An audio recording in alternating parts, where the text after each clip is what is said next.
Friends, as I hope you are aware, being a faithful viewer of the Spindatt channel, this past weekend, my friends and I, well, we went and played with BMX bikes in our hometown. And after a weekend of riding BMX and hanging out with my friends, I am a sore puppy. And being quite sore, kind of tired, yet still really wanting to ride bikes, this seems like the most opportune time to formally introduce my new electric gravel rig.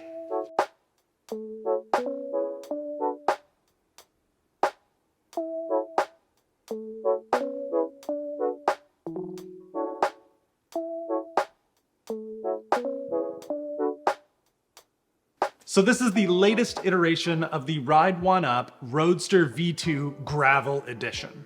This current setup is not stock, but it's not a far cry away from it. The minute it showed up, I swapped out the stem and bars to these wider Rocky Mountain bars. I ended up settling on a 70mm Data Zero stem. I also put on a set of the best BMX grips I have ever used, a set of Merit Billy Perry grips. It kind of gives this thing like a nicer, wider riding position so I can, well, at least it feels like I can play around on it a little more, which is good because this thing uses disc brakes, which also allows for a much bigger tire. I swapped the stock 42mm WTBs out for a set of pink 38mm Panaracer Gravel Kings. This thing doesn't have a name yet, but it does address all of the qualms that I had with my previous Ride1Up Roadster V2. Let's go over those now. First up is the change in standover height. The top tube slopes down more on the gravel edition than it does on the road edition, which if you watched my first video with this bike, that was like one of the things that I wished for. Two is the gearing. The stock gearing on the road edition of the Roadster V2 is pretty tall. I ride these bikes off-road more than I do on the road, believe it or not, and it was a pretty hard gear to push along. If you'll remember, I actually swapped this bike to chain drive so that I could have an easier gear. The ratio that I had swapped to on this, it's pretty much what is spec'd on this. It's just, this is belt drive, so they're both larger. This is far and above better for the riding I do. Three is brakes. I've already mentioned this, but the gravel edition comes with disc brakes. The road edition is road calipers.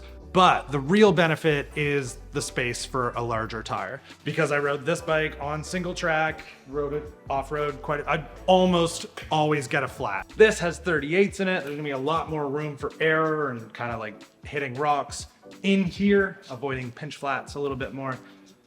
Big fan, big fan. So in theory, you should be able to ride this gravel edition harder than the road edition. And you and I are gonna put that to the test right now by starting out at the first place that I tested this one and got a flat at almost immediately.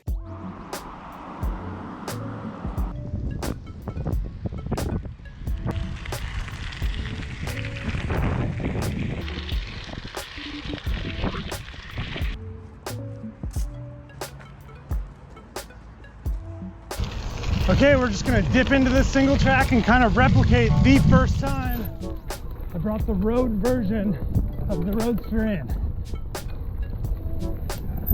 Oh. I'm pretty sure I got a flat right here. Everything feels okay right now.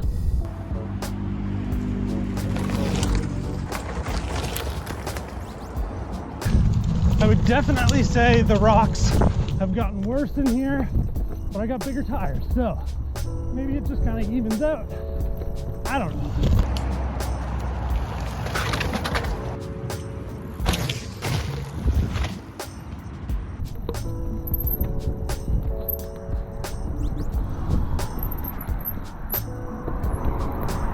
Whew.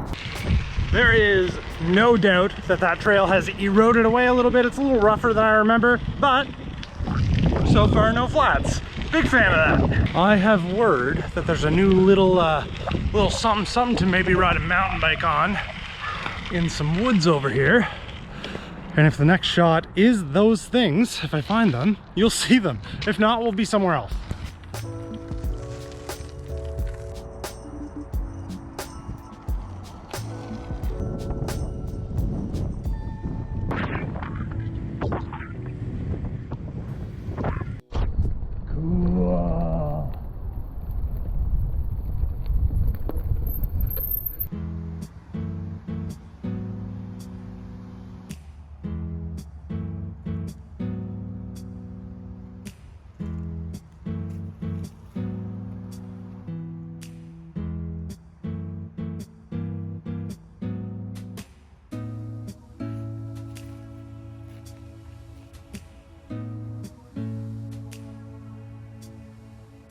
Cool.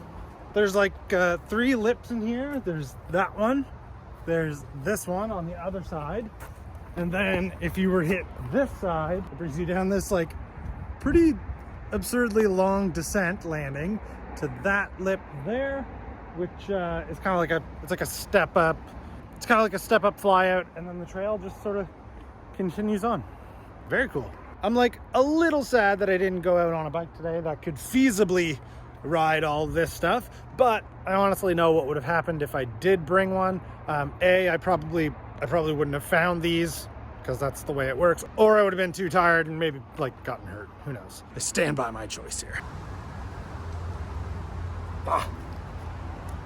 Honestly, who am I kidding? I'm here, I have a bike, I kind of have to try it.